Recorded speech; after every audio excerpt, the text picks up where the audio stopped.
एक बहन का ऐसा भाव है कि महाराज जी, जो मासिक धर्म के समय ठाकुर जी की सेवा आदि नहीं होती है तो क्या हम भोग बना सकती हैं? वैसे तो नियम ऐसा है कि रसोई घर में भी प्रवेश नहीं करना चाहिए, क्योंकि जिस घर की रसोई में ठाकुर जी की प्रसादी बनती हो वहां प्रवेश नहीं करना चाहिए। अच्छा, आपको एक बात कहूं, इससे आप कभी भी विचलित मत हुआ करिए कि ये क्रिया में हमको ठाकुर जी से दूर क्यों रखा जाता है। ये बहुत बड़ा बलिदान है माताओं के द्वारा। आपको पता है क्यों होता है ये धर्म? सुनाते हैं थोड़ी सी कथा, ध्यान से सुनना। देवताओं के गुरु थे विश्वरूप, जिन्होंने नारायण कवच की रचना की। जो नारायण कवच 2-3 दिन हम लोगों ने खूब पाठ किया, सबको आनंदित किया। तो नारायण कवच किस लिए लिखा गया था? देवताओं की दैत्यों से रक्षा के लिए नारायण कवच लिखा गया था। परंतु विश्वरूप जो देवताओं के गुरु थे, ये दैत्यों के भांजे भी लगते थे। तो मामा के संबंध होने के नाते कभी कभी यज्ञ करते करते दैत्य आते और आके कहते, ओ भांजे राजा क्या कर रहे हो? बोले कि कुछ नहीं मामा जी, ये देवता लोग सब हमारे शिष्य हैं, इनका बल वर्धन कर रहे हैं। तो दैत्य कहते, हम भी तुम्हारे मामा हैं, थोड़ी हम पे भी कृपा किया करो। तो विश्वरूप कहते, वो तो ठीक है, लेकिन आप मेरे शिष्यों के शत्रु हो, आपका बल कैसे बढ़ाऊं? बोले, हम तुम्हारी माता जी के भाई हैं, थोड़ी हम पे भी कृपा करो। क्योंकि विश्वरूप की जो माता जी थी वो दैत्यों की बहन थी। तो एक बार मामाओं के लोभ में आकर के, थोड़ा संबंधी भाव आकर के, एक दिन उन्होंने दैत्यों के लिए भी यज्ञ किया। और संभवतः उसी दिन इंद्र अपने गुरुदेव के दर्शन करने के लिए आए। तो जैसे ही इंद्र दर्शन करने के लिए आए, देखा कि क्या हो रहा है, गुरुदेव तो दैत्यों का बल बढ़ा रहे हैं, दैत्यों के लिए यज्ञ कर रहे हैं। तो इंद्र को क्रोध आया और अपनी तलवार निकाल करके सर धड़ से अलग कर दिया, गुरुदेव का ही। गुरु हत्या लग गई किसको? इंद्र को। गुरु हत्या भी लगी और ब्रह्म हत्या भी लगी, क्योंकि ब्राह्मण है। ध्यान से सुनिएगा। अब तो ये तो बहुत गलत हुआ, सबने आके बहुत डांटा भी इंद्र को, ये क्या किया तुमने? बोले, ये चुपके से जो है दैत्यों का बल बढ़ा रहे थे। बोले, कुछ भी कर रहे थे, तुम्हारे गुरु हैं, गुरु के प्रति इतना बड़ा अपराध? गुरुद्रोह लगा है तुमको और ब्राह्मण द्रोह भी लगा है। अब तुम स्वर्ग की गद्दी पर नहीं बैठ पाओगे। तब ब्रह्मा जी ने कहा कि भाई इतनी जल्दी दूसरा इंद्र कैसे बने? क्योंकि इंद्र बनने के लिए बहुत अश्वमेध यज्ञ और आदि आदि जिसके होते हैं, वही इंद्र की पदवी पर बैठ सकता है। और अगर राजा की पदवी पर कोई है नहीं, कोई राज्य यदि राज्य शून्य हो जाए तो उस राज्य पर पड़ोसी और जो शत्रु हैं वो आक्रमण कर देंगे। समझ रहे हैं ना बात को? अब इंद्र स्वर्ग की राज्य गद्दी पर नहीं बैठ सकता। क्यों? क्योंकि उसको ब्रह्म हत्या लगी है, उसको गुरु हत्या लगी है। तब सब लोगों ने क्या क्या करें, अब इंद्र दूसरा इतनी जल्दी कैसे मिलेगा? तो बोले, इसी को बैठाना पड़ेगा, लेकिन अभी इस पर ब्रह्म हत्या लगी है, वे कैसे होगा? तब कहा कि अगर कोई इनकी ब्रह्म हत्या अपने ऊपर ले ले तो इंद्र ब्रह्मत्या विहीन होकर के राज्य गद्दी बैठ सकते हैं। और इंद्र ने भी प्रस्ताव जारी किया कि जो मेरी ब्रह्मत्या को अपने ऊपर लेगा, मैं उसको वरदान भी प्रदान करूंगा। तब सबसे पहले उस ब्रह्मत्या को स्वीकार करने के लिए पृथ्वी आगे आई।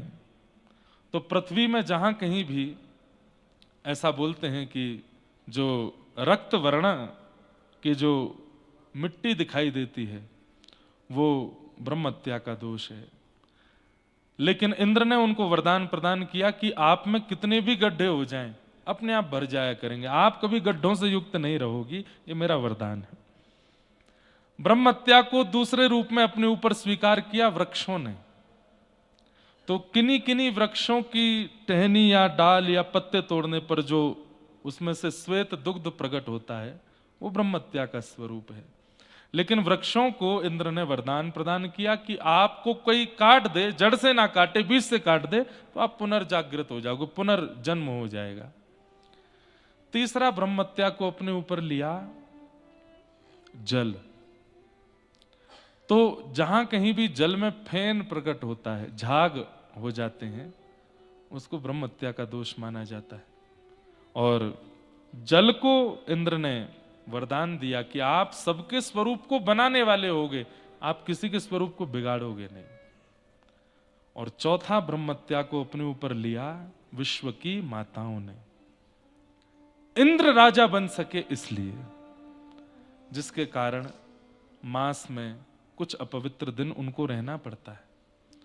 इंद्र ने इनको क्या वरदान दिया? बोले आप किसी को भी अपने वश में कर सकते हो। जब तक पिताजी के पास रहोगे तो पिताजी वश में रहेंगे, भैया के पास जाओगी तो भैया वश में रहेगा, और ब्याह होने के बाद में पिताजी पतिदेव वश में रहेंगे, और पुत्र होने के बाद पुत्र भी वश में रहेगा। तो ये इंद्र का वरदान है। तो ये कोई ग्लानि वाली बात नहीं है, केवल आप लोगों का बलिदान है। इतना बड़ा बलिदान कि स्वर्ग चल रहा है आप लोगों के कारण, इंद्र बैठे हैं राज्य गद्दी पर आप लोगों के कारण। और उन समय में कई मॉडर्न विचार वाले कई लोग ऐसा सोचने लगते हैं कि नहीं, रोक टोक नहीं होनी चाहिए, ऐसा नहीं होना। वो कोई हीन भावना से नहीं है, केवल वो ब्रह्म हत्या का दोष आपने अपने ऊपर लिया है, इसलिए उन दिनों में कुछ शुद्ध क्रिया करने के लिए मना किया जाता है। बढ़िया आराम करो, तान दुपट्टा सो, रजाई ओढ़ करके पड़े रहो बेड पे, क्या करना है। पतिदेव और बच्चों से कहो 4 दिन तुम भोजन बनाओ, हम खाएंगे, चाय पिलाओ, सूप बनाओ, चलो इडली बना के लाओ, बाकी के दिन तुम्हारी इच्छा मानी जाएगी, इन दिनों हमारी इच्छा मानी जाएगी। तो ये तो उसको आप लोग ऐसा नहीं, ऐसे मत लिया कीजिए कि ये ऐसा क्यों हमारे समाज में ऐसा नहीं, वो आवश्यक है। उसमें रसोई में और मंदिर में प्रवेश ना किया जाए तो अच्छा है। ठाकुर जी को दोष नहीं लगता। अरे द्रौपदी जब चीरहरण हो रहा था और ठाकुर जी जब वस्त्र बन करके गए थे, उस समय रजस्वला अवस्था में थे, ठाकुर जी विचार नहीं करते। उस समय द्रौपदी को कोई छूना नहीं चाहता है, और वसन रूप भय श्याम, आप छूने की बात करते हैं, पूरे अंग पर आकर के लिपट गए थे श्री कृष्ण। वो नहीं विचार करते कि आप अपवित्र अवस्था में हो। हमें विचार करना चाहिए कि हम अभी शुद्ध नहीं है तो हम ठाकुर जी के पास ना जाएं। प्रेमी का अधिकार होता है, वो जब चाहे हमारे पास आ सकता है, पर हमारा प्रेम ऐसा है कि हम उसको बार बार परेशान ना करें। ठाकुर जी स्वतंत्र हैं, उनकी इच्छा हो जाएगी तो उस अवस्था में भी आपसे मिलने आ जाएंगे। लेकिन आपको प्रयास करना है कि नाथ अभी मैं युक्त नहीं, तो मैं दूर रहूं। तो जिन माता जी का ये भाव है कि हमारे घर में नैवेद्य बना सकते हैं, बनाना तो नहीं चाहिए, क्योंकि उन दिनों आपको अपनी तरफ से शुद्धता का ध्यान, रसोई में भी नहीं जाना चाहिए। पतिदेव को कहो जाओ बनाओ कुछ, पतिदेव कहेंगे 8 बजे ऑफिस जाना होता है तो 4 बजे उठो, हम भी रोज 5 बजे उठ के तुम्हारा टिफिन लगाती हैं, अब इन 4 दिन तुम उठो। ऐसी योजना बननी चाहिए घर में। तो ये बात है, इसका थोड़ा सा ध्यान रखना चाहिए। और कोई बात थी क्या? हाँ, क्या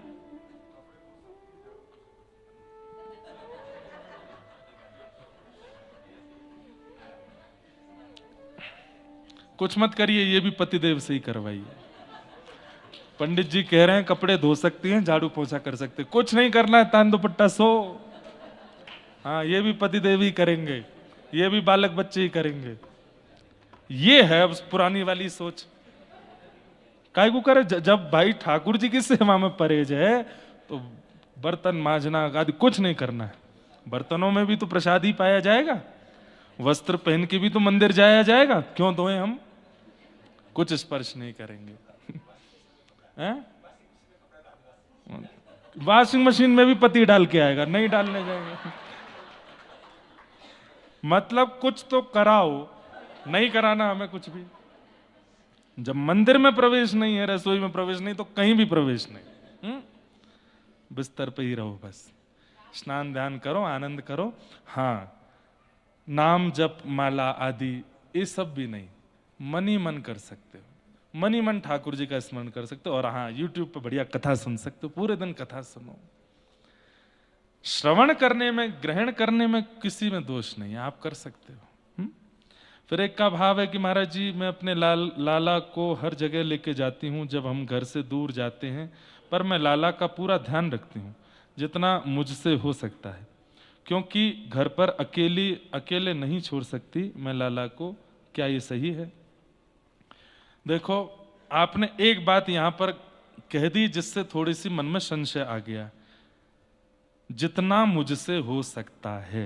नहीं, जब एक मां अपने छोटे बालक को लेके जाती है तो जितना हो सकता है नहीं, जितना हो सकता है उससे ज्यादा करती है उसके लिए। बालक नहीं है, पति है साथ में, तो पति के लिए भी ज्यादा करती है, चाहे वो पहाड़ों पर जाए, चाहे वो समुद्र के तट पर जाए, विदेश जावे, कहीं भी जाए, वो जितना हो सकता नहीं, हो सकता है उससे अधिक करने का प्रयास करती है। तो ठाकुर जी के संबंध में ये बात क्यों आ जाती है कि जितना हो सकता है? नहीं, जितना आपकी क्षमता है उससे अधिक करना है तो ही आप लेके जा सकते हो, नहीं तो नहीं।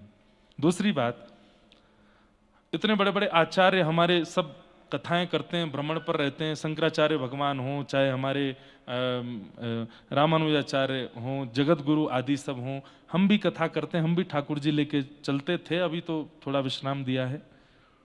इतनी व्यवस्था लेके चलते थे कि एक गाड़ी भर के तो ठाकुर जी का ही सामान चलता था।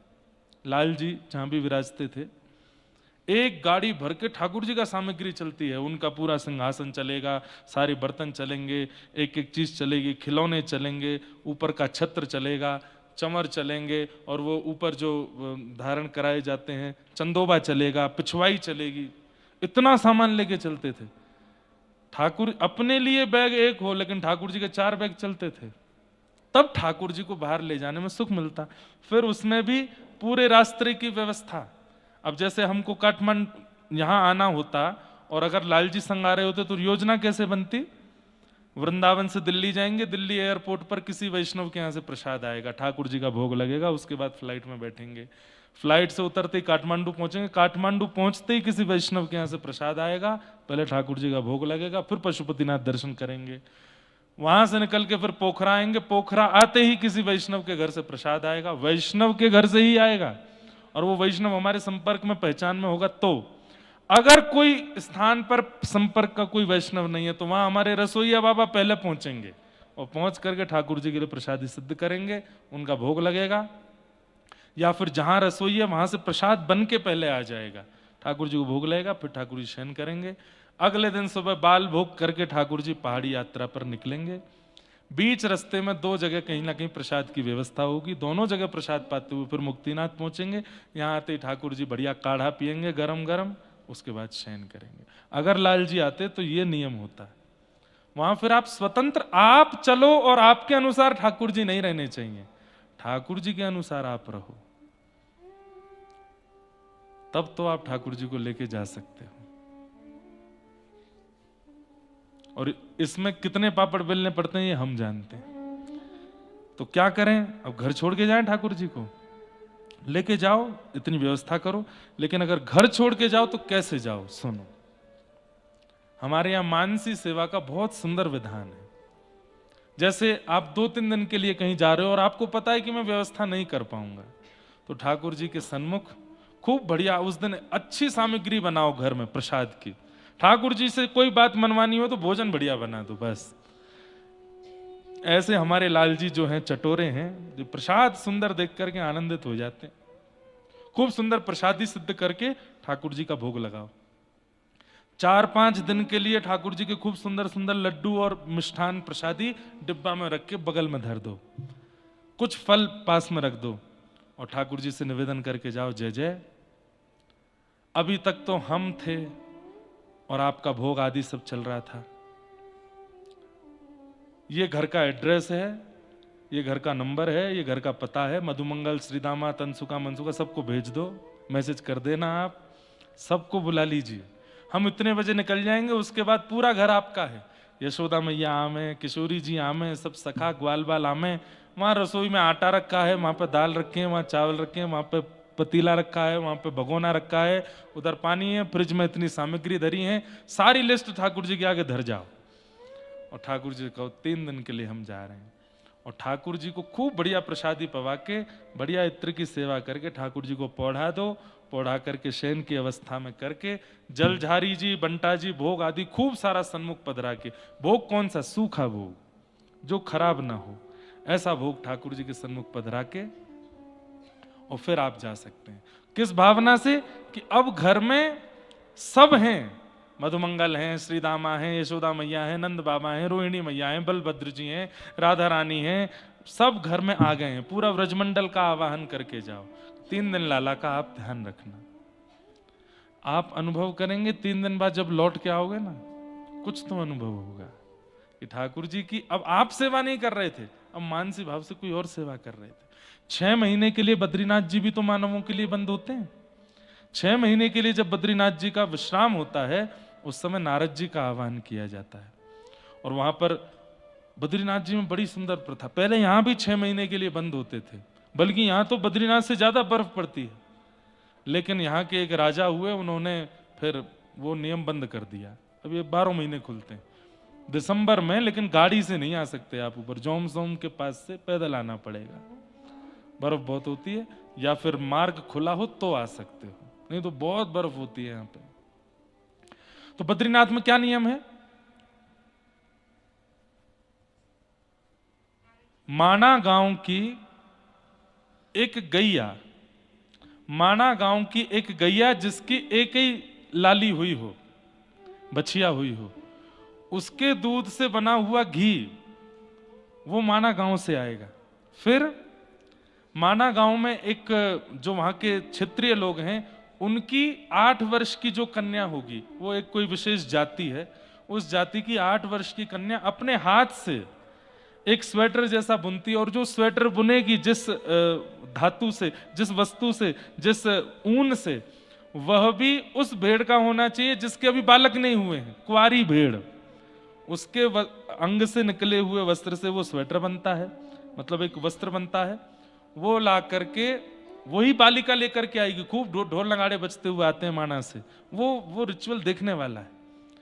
और वहां से वो छोटी सी लाली आती है, घी और उसमें डुबो करके वो जो एक वस्त्र जैसा है ठाकुर जी के ऊपर लगाने वाला, उसको लाते हैं। फिर ठाकुर जी के अंग पर खूब सुंदर केसर, कपूर और घी का लेपन किया जाता है। उसके बाद वो वस्त्र पहनाया जाता है, साथ में ब्रह्म कमल रखा जाता है, और उसके बाद वहां अंदर दीप प्रज्वलित करके नारद जी का आवाहन करके प्रस्थान होता है। 6 महीने फिर कौन करते हैं सेवा? कौन खिलाता है प्रसाद आदि? नारद जी करते हैं। अब यही मानसी सेवा है एक प्रकार से। आप 6 महीने के लिए नारद जी का आह्वान करके गए, बद्री विशाल भगवान की सेवा नारद जी करेंगे। अब कोई ये सोचे कि अब बद्री विशाल भगवान ऊपर पहाड़ों पे हम अकेले छोड़ के आ गए, क्या खा रहे होंगे, क्या पी रहे होंगे, क्या नहीं, आप मानसी भाव से देवताओं का आह्वान करके गए और 6 महीने नारद जी वहां सेवा करते हैं। और इसका प्रमाण मिलता है जब 6 महीने बाद कपाट खुलते हैं तो बहुत कुछ भीतर ऐसा प्राप्त होता है। और सबसे बड़ी बात कि जो ठाकुर जी के अंग का वस्त्र होता है, उसमें घी जो होता है वो पूरा पिघल चुका होता है, केवल वस्त्र ठाकुर जी के ऊपर रह जाता है। फिर उस वस्त्र के एक एक जो धागे हैं वो निकाल करके वितरण किए जाते हैं। गत वर्ष हमारी कथा थी तो एक एक धागा हमको भी मिला, ये है, क्योंकि ऊन का जो धागा होता है ये कभी सूतक आदि ग्रहण आदि में भी अपवित्र नहीं होता। जैसे ग्रहण आदि पड़ेगा, सूतक आदि होगा तो आपको बाकी के धागे निकालने पड़ेंगे, जनेऊ बदलना पड़ेगा, लेकिन ये ऊन है, ये कभी अपवित्र नहीं होता, इसलिए ये धारण है। ये बद्री विशाल भगवान के अंग का ही है। तो ये पूरी बात नहीं बतानी थी, लेकिन इसलिए बताई कि जो लोग सोचते हैं कि 2-3 दिन के लिए भी ठाकुर जी को लेके जाएं, या तो पूरी व्यवस्था करके चलो, ठाकुर जी के अनुकूल अपनी पूरी यात्रा करो, नहीं तो आप मानसी भाव से व्रज का स्मरण करके और जाइएगा। और जब यात्रा पर जाओ हर 2 मिनट में, 4 मिनट में, 10 मिनट में ठाकुर जी को याद करते रहना। जैसे बाहर जाने पर घर वालों को बार बार फोन करते हैं, ठीक हो, ठीक है, ऐसे ही ठाकुर जी का स्मरण करते रहना। आप ठीक है ना, कोई दिक्कत तो नहीं हो रही ना, सब आनंद मंगल है, ऐसे करके आप जा सकते हैं मानसी भाव से। तो ये एक प्रथा है, ये एक नियम है, ऐसा आप कर सकते हैं। पर शालिग्राम भगवान की यदि आप सेवा करते हो, घर में शालिग्राम भगवान विराज रहे हैं और आप जनेऊ धारण करके उनकी सेवा करते हो, तो शालिग्राम भगवान तो आपको लेके जाने पड़ेंगे, उनकी सेवा तो आपको करनी पड़ेगी, उनकी सेवा आप स्किप नहीं कर सकते। शालिग्राम भगवान यदि घर में विराज रहे हैं तो उनका तो नित्य स्नान, ध्यान, पूजन सब करना पड़े। वो बहुत सरल सेवा है, स्नान कराओ, पहुंच करके चंदन लगा दो, बस जो सामने आवे। और शालिग्राम भगवान को तो फल का भोग लगाओ, तपस्वी भगवान है ना, फल का भोग लगाओ, मखाने का भोग लगाओ, ड्राई फ्रूट्स का भोग लगाओ। पर लड्डू गोपाल तो भाई चटक मटक ठाकुर, उसको तो 56 भोग पवाने पड़ेंगे। तो शालिग्राम भगवान को तो आप संग लेके जाएं। अच्छा, एक बात और मुझे यहाँ पता चली कि जैसे शालिग्राम भगवान घर में कौन से विराजमान होने चाहिए, जो आपके हाथ में आ सके। इतने बड़े शालिग्राम जो आपकी मुट्ठी में आ सके, उन्हीं को ही घर में विराजमान करने की आज्ञा है। उससे बड़े शालिग्राम जी मिल जाए तो फिर उनको पास के मंदिर में या फिर बड़े स्थान पर जहां पर विशेष रूप से सेवा होती हो, वहां विराजमान करना चाहिए। ऐसी मुझको यहाँ के लोकल लोगों ने जानकारी दी। और एक यहाँ महाराज जी हैं जो शालिग्राम जी के सबसे बड़े एक्सपर्ट हैं, उनको हर प्रकार के शालिग्राम जी के बारे में पता। उन्होंने बताया कि महाराज जी जो केवल हस्त कमल के अंदर आ जाएं, इतने बड़े शालिग्राम जी की सेवा घर में होनी चाहिए, उससे बड़े शालिग्राम तो फिर मंदिर में विराजें। तो ये आप लोग देख, अगर उससे बड़े शालिग्राम जी हैं तो फिर सेवा नियमित रूप से और बहुत भाव से करनी होगी, क्योंकि वो प्रत्यक्ष, फिर वो छोटे शालिग्राम है, छोटे लाला हैं, वो तो मान जाएंगे आपकी किसी भी गतिविधि को, लेकिन बड़े शालिग्राम जी आएंगे तो फिर बड़े रूप से ही सेवा उनकी होनी चाहिए। तो इस प्रकार ये किन्हीं का भाव था ठाकुर जी को लेकर के, इनको भी हम प्रणाम करते हैं। रास पंचाध्यायी कल हम लोगों ने श्रवण किया। रास के उपरांत ठाकुर जी अंतर ध्यान हुए, फिर महारास हुआ, गोपियों ने गोपी गीत गाया, महारास हुआ। महारास के उपरांत ठाकुर जी ने इस स्मृति को चित्त में धारण कर लिया और रास को अपना प्राण माना। ठाकुर जी को रास बहुत प्रिय। तत्पश्चात अब मैं कथा क्रम पूर्ण कर दूं। ठाकुर जी मथुरा गए, मथुरा जाकर के कंस वध किया। अपने नाना उग्रसेन जी को ठाकुर जी ने राज्य गद्दी पर बिठाया, कंस के पिताजी को, और स्वयं सांदीपनी उपाध्याय जी के यहाँ पढ़ने के लिए गए। वहां पढ़कर के लौट करके आए, व्रज की बहुत याद आई तो उद्धव जी को वृंदावन भेजा। उद्धव जी व्रजवासियों से मिलकर के आए। 6 महीने बाद आकर के ठाकुर जी ने जब उद्धव जी के चित्त में प्रेम पुलकित भाव देखे तो बहुत प्रसन्न हुए। 18 बार जरासंध ने चढ़ाई की, 17 बार तो भगवान ने उसको हरा दिया। 18वीं बार जब वो ब्राह्मणों को अनुष्ठान पर बैठा के आया तो ठाकुर जी रण छोड़ करके द्वारिका विराज गए। बोलो रण छोड़ राय भगवान की। रेवत राजा की पौत्री रेवती के साथ में बलराम जी का विवाह हुआ। श्री नारद जी महाराज ठाकुर जी के लिए कन्या ढूंढ रहे हैं, इनका ब्याह कैसे हो। तभी कौंडन्यपुर के राजा भीष्मक के यहाँ उनकी पुत्री रुक्मणी को जब नारद जी ने देखा, बहुत अच्छा था, नारद जी को लगा कि ये हैं ठाकुर जी के लायक, क्या करें।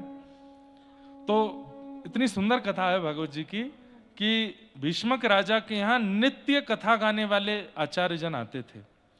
नारद जी ने उन सारे आचार्यों को पकड़ करके कहा, कोई और कथा नहीं करनी है, केवल कृष्ण के रूप का, स्वभाव का, व्यवहार का वर्णन करना है। 1.5 साल और कोई प्रसंग ही नहीं सुनाना, ना ज्ञान ना वैराग्य, केवल और केवल कृष्ण प्रेम लक्षण सुनाने हैं। सबने पूछा कारण? बोले कारण कि भीष्मक राजा की बेटी सबसे आगे बैठ के कथा सुनती है, उसको ठाकुर जी ऐसे रम जाएं कि चले तो कृष्ण दिखें, बैठे तो कृष्ण दिखें, उठे तो कृष्ण दिखें, वो इतनी व्याकुल हो जाए कृष्ण विरह में, तब थोड़ी बात बन सकती है। तो यहां सब व्यासों को लगा दिया, एक एक करके हर महीने नए नए व्यास आते हैं। कौंडन्यपुर में आते ही थे हमेशा से, पर अब उन व्यासों की वाणी में थोड़ी रस का भाव ज्यादा। सब ठाकुर जी के रस का वर्णन करते हैं। नन्हे से गोपाल जी, ऐसे उनके गाल हैं, ऐसे उनके नेत्र हैं, ऐसी नासिका है, ऐसे बोलते हैं, ऐसे चलते हैं। रुक्मणी जी पहले दिन सुनती हैं, बहुत अच्छा लगता है। दूसरे दिन सुनती हैं, बहुत अच्छा लगता है। सुनते सुनते सुनते सुनते 6 महीने जब हो गए तो रुक्मणी जी ने एक दिन व्यास जी से कहा, और कोई विषय नहीं है, आप केवल वो श्याम सुंदर का ही वर्णन करते रहते हैं। स्थिति ये हो गई है कि मैं दाल खाती हूं, उसमें काला जीरा भी मुझे श्याम सुंदर ही दिखता है। तब वो सब व्यास बोले, इसीलिए तो सुना रहे हैं। अब तो जहां भी रुक्मणी जी देखती हैं, श्याम कांति और पीत वस्त्र देखते ही उनको लगता है ये वही हैं जिनकी मैं कथा सुनती हूं। इसीलिए रुक्मणी जी ने अपने पत्र में सबसे पहला श्लोक लिखा, श्रुत्वा गुणान भुवन सुंदर शृण्वताम ते निर्विश्य कर्ण विवरई हरतोंगतापम। मैंने आपको बहुत सुना है। और ये सुनवाया किसने? नारद जी ने। अच्छा, इतना ही नहीं हुआ है, वहां द्वारिका में 6 महीना की कथा नारद जी करने बैठ गए हैं। ठाकुर जी से जाके बोले, हमको चातुर्मास करना है। तो ठाकुर जी बोले, कर लो। बोले, लेकिन 4 महीना कम लगते हैं, हम 6 मास करेंगे द्वारिका में। बोले, ठीक है, करो, बढ़िया, आनंद करो। गोविंद भुजगुप्तायाम द्वारवत्वाम कुरुद्वह अवासीत नारदो भिक्षणम कृष्णोपासन लालसा। नारद जी आदि जैसे संत वृंदावन में, द्वारिका में ठाकुर जी के दर्शन करने के लिए रहते हैं। तो नारद जी बोले, 6 महीना रहेंगे तो मन कैसे लगेगा? ठाकुर जी बोले, क्या करोगे? बोले, हमारी कथा रख लो आप अपने राज्य भवन में। ठाकुर जी बोले, ठीक है, कथा कर देना। सब मंत्री महामंत्री सबको, नहीं, आप सुनोगे बैठ के। ठाकुर जी बोले, हम बहुत व्यस्त हैं और अपनी ही कथा क्या? बोले, जरूरी है कि आपकी कथा होती है, हम किसी और की सुनाएंगे? ठाकुर जी बोले, अच्छा, हमारे अलावा भी किसी की कथा है? बोले, हाँ। तो 6 महीना नारद जी रुक्मणी जी की कथा सुनाते रहे। एक राजा हैं भीष्मक, उनकी पुत्री है रुक्मणी, भूमि से प्राप्त हुई। कथा सुनने में उनकी बड़ी रुचि है। बाल अवस्था में अपने पिताजी के साथ नित्य मंदिर जाया करती थी, ऐसे भाव रखती थी, ऐसा करती थी, आदि आदि सब भाव। ठाकुर जी कहें, तुम रोज रोज एक ही कथा क्यों सुनाते हो भाई? बोले, कैसी लग रही हैं ये बताओ? बोले, बढ़िया है। बोले, बस ये बढ़िया ही तो लगवाना है आपको। तो मतलब केवल गुणगान रुक्मणी जी नहीं सुन रही है, ठाकुर जी भी सुन रहे हैं। और जब 6 महीने पूर्ण हो गए, रुक्मणी जी के रोम रोम में कृष्ण विराजमान हो गए। एक दिन भाई ने आकर के कहा कि हम तुम्हारा विवाह शिशुपाल से कर रहे हैं। तो रुक्मणी जी ने कहा कि मैं तो मन से, बुद्धि से, आत्मा से कृष्ण को वर्ण कर चुकी हूं भैया, अब कैसे होगा? बोले, कृष्ण? कौन कृष्ण? वो द्वारिका वाला? बोले, हाँ। अपनी फूल सी बहन का ब्याह मैं उस टेढ़े मेढ़े से करूंगा?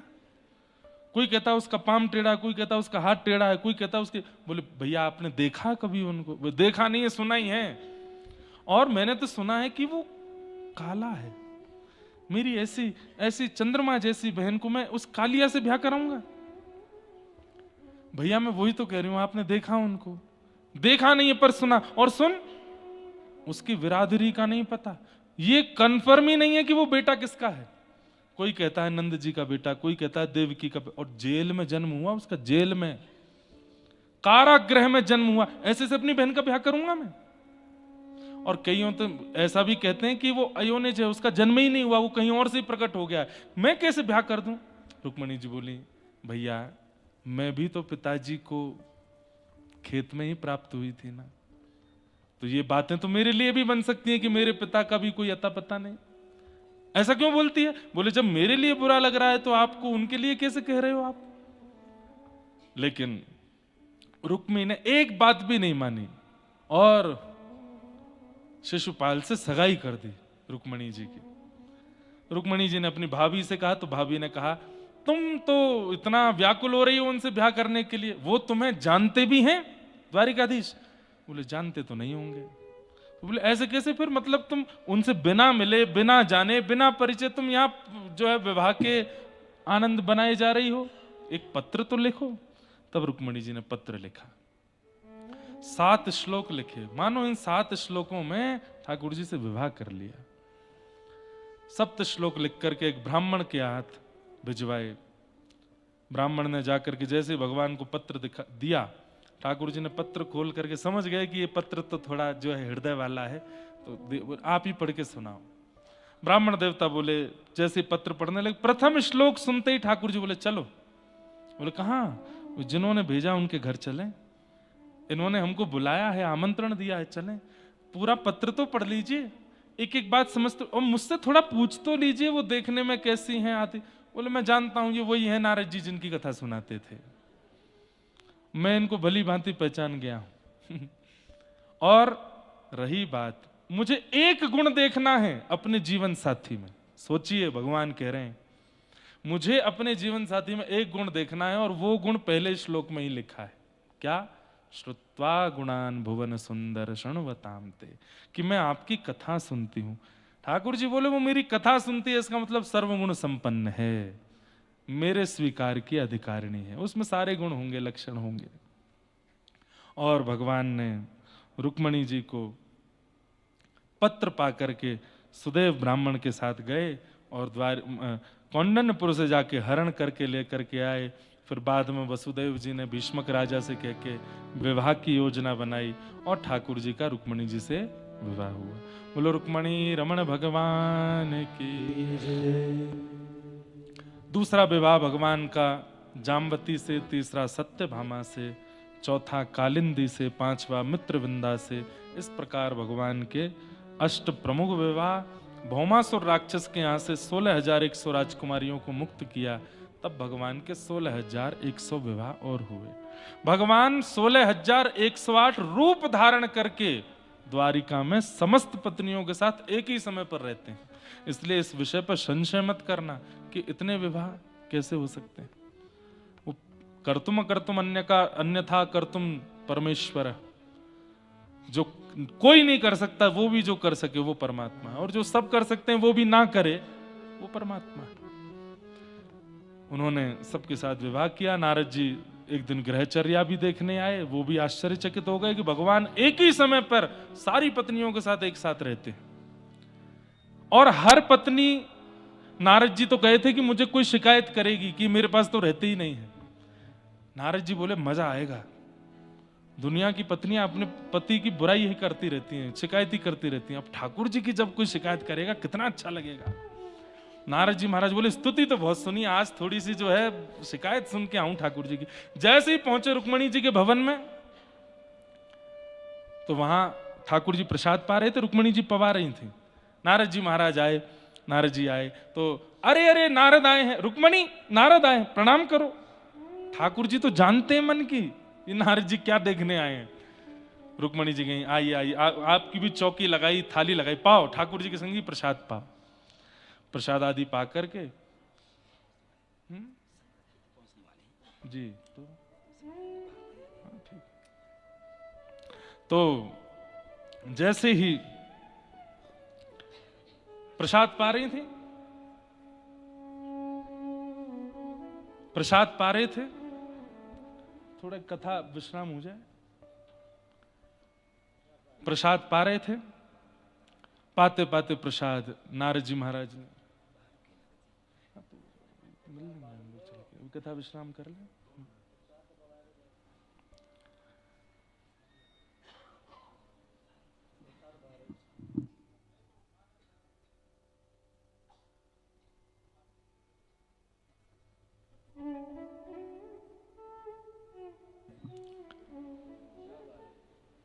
नारद जी प्रसाद पाने लगे। प्रसाद पाते ही, प्रसाद पूर्ण करते ही सीधे रुक्मणी जी को पकड़ा, एकांत में ले गए। सब ठीक है? रुक्मणी बोले हाँ बहुत बढ़िया। नहीं नहीं तुम मुझसे बोल सकती हो, मैं गुरु हूं तुम्हारा, बताओ कुछ बात। नहीं कोई ऐसी बात नहीं। बोले थोड़ी तो समय देने में थोड़ी कटौती कर। नहीं पूरे दिन यहीं बैठे रहते हैं। मैं बोलती हूँ सत्यभामा के पास चली जाओ, जामवती, कहीं नहीं जाते, यहीं रहते। मैं बहुत सौभाग्यशाली हूं, बहुत प्रेम देते हैं, कोई शिकायत नहीं। नारद जी बोले अब और मजा आएगा। क्यों? ये पूरे दिन यहीं रहते हैं तो बाकी तो दुखी बैठी होंगी। नारद जी बोले ठीक है भगवान चलते हैं, आज्ञा। ठीक है नारद जी जल्दी आना। बगल में ही था जामवती का भवन। नारद जी जैसे ही दौड़ करके जामवती के भवन में गए तो वहां क्या देखा, ठाकुर जी अपने बालकों के साथ खेल रहे हैं। नारद जी जैसे आए ठाकुर जी, अरे नारद जी, जामवती नारद जी, अरे वाह बड़े दिन में आए भैया, बहुत बड़ी स्वागत स्वागत। नारद जी बोले अभी तो वहां बैठे थे, यहां आ गए। ठाकुर जी कान में कहा, दौड़ के आए हो, नीचे कोई सुरंग है? हमसे क्या पूछते हो, जामवती से पूछो। ये जामवती ठाकुर जी कब आए? बोले तो यहीं रहते हैं, जाते ही नहीं यहां से, दिन रात यहीं बैठे रहते। मैं कहती हूँ रुक्मणी के पास जाओ सत्यभामा, जाते ही नहीं। नारद जी टेढ़ी नजर से ठाकुर जी को देखे, ये कैसे करते हो? बोले और आगे जाओ, कहीं तो मिलेगी शिकायत। तीसरे भवन सत्यभामा के पास दौड़। अब नारद जी बोले ये पत्नियां भी सब पढ़ाई लिखाई रखी हैं इन्होंने, ये जाते ही बोल देते होंगे नारद जी आए तो उनसे कोई शिकायत मत करना, क्योंकि शिकायत मिलेगी तो मैं देवताओं में जाकर के कहूंगा, सब हंसी हटाएंगे ठाकुर जी की। तीसरे भवन में नारद जी बोले मैं इतनी जोर से दौड़ के जाऊंगा कि ठाकुर जी मुझसे पहले पहुंच ही नहीं पाए। सत्यभामा के भवन में जैसे ही नारद जी दौड़ करके गए तो क्या देखा, ठाकुर जी मधुर पत्रावली का श्रृंगार कर रहे हैं। किसका? सत्यभामा का। नारद जी आए तो जैसे असहज हो जाते हैं, पति पत्नी ऐसे हो गए। नारद जी बोले जय हो जय हो। अरे सत्यभामा लड्डू लाओ, नारद जी आए हैं, बड़े दिन में आए हो, आओ आओ भैया। हृदय से आंखों में अश्रु भर आते हैं ठाकुर जी के, बहुत दिन हो गए तुमको देखे हुए, बहुत दिन बाद आए। नारद जी कह रहे हैं कितना नाटक करते हो आप, अभी तो मिले थे। तो बोले तुम जिस काम से आए वो कर लो। सत्यभामा को एकांत में ले जाकर के खूब प्रलोभन दिए नारद जी ने, तुम्हारे पिताजी की समंतक मणि मैं ले आऊंगा तुम्हारे पास, तुमको सबसे श्रेष्ठ पत्नी का अधिकार दिलवा दूंगा द्वारिका में, और तुम्हारे बालक ही राजकुमार बनेंगे द्वारिका के, कोई पत्नी के बालक, मैं नारद हूं, मैं सब करने की सामर्थ्य, वैकुंठ में भी तुम्हारे बालकों का ही राज चलेगा। एक शिकायत बताओ इनकी, किस बारे में? समय देते हैं? यहीं बैठे रहते हैं, जाते ही नहीं है। मुझे तो कभी कभी लगता है द्वारिका चला कौन रहा है, ये तो पूरे दिन यहीं बैठे रहते हैं, ऐसे ही देखते रहते हैं मुझे। देखो देवी, मैं जानता हूं अपने पति की प्रशंसा करना और उसके दुर्गुणों को छुपाना पत्नी का स्वभाव होता, पर मैं गुरु नारद हूं, मुझे बता सकती हो। चरण पकड़ के, गुरु नारद कोई बात होगी तो मैं आपसे क्यों छुपाऊंगी, पर मैं मेरे से ज्यादा सौभाग्यशाली कोई पत्नी नहीं, पूरे दिन यहीं रहते हैं। ठाकुर जी कोने खड़े खड़े देख रहे हैं नारद जी को। नारद जी बोले अद्भुत हो, 16,100 राजकुमारियों के पास गए, कहीं तो शिकायत मिलेगी। 1.5 साल 2 साल लगे नारद जी को, 1.5 साल बाद लौट करके रुक्मणी जी के भवन में ही आ गए। और जैसे ही रुक्मणी जी भवन में ठाकुर जी, अरे नारद जी आए, रुक्मणी जी प्रसाद पवाओ। अंत में आके नारद जी ने चरण पकड़े, बोले नाथ ये सब आपकी लीला है, आप ही कर सकते हो, हम मानव तो सोच सोच के पागल, लेकिन आप ही कर सकते हो, किसी का मन नहीं दुखने देते, सबका मन संभाल लेते हो, इसलिए आप भक्त वत्सल हो। नारद जी ने बहुत पूजा की ठाकुर जी की। बोले गृहस्थ आश्रमी यदि मैंने कोई देखा अपने जीवन में तो वो ठाकुर जी देखे, यहां एक नहीं संभाल पाता कोई, 16,108 संभाल के बैठे। इसलिए भगवान की होड़ मत करिएगा कि वो उनकी इतनी है तो हम एक आध रख लें ना। ठाकुर जी हैं, वो सब कर सकते हैं भैया, हम लोग तो दासी बने रहे हैं। भगवान के इस प्रकार दिनचर्या ग्रहचर्या का दर्शन हुआ। फिर आगे ठाकुर जी के अश्वमेध यज्ञ के भाव से पांडवों के पास गए, वहां जाकर के भगवान की अग्र पूजा हुई। तत्पश्चात सुदामा जी का चरित्र आता है। भगवान के परम सखा श्री सुदामा जी मिलने के लिए गए। सुदामा जी ने कुछ मांगा नहीं, ठाकुर जी ने सब कुछ दे दिया। कथाएं सब आपने बहुत विस्तार से सुनी है। सुदामा जी पर भगवान ने कृपा की।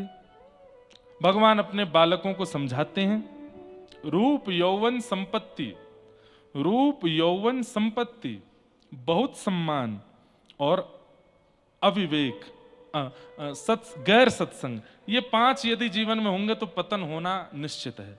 कौन कौन से? सबसे पहला रूप, आप सुंदर हो, दूसरा यौवन, युवावस्था में हो।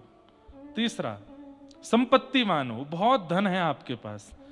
चौथा कम उम्र में ही बहुत सम्मान मिलता है।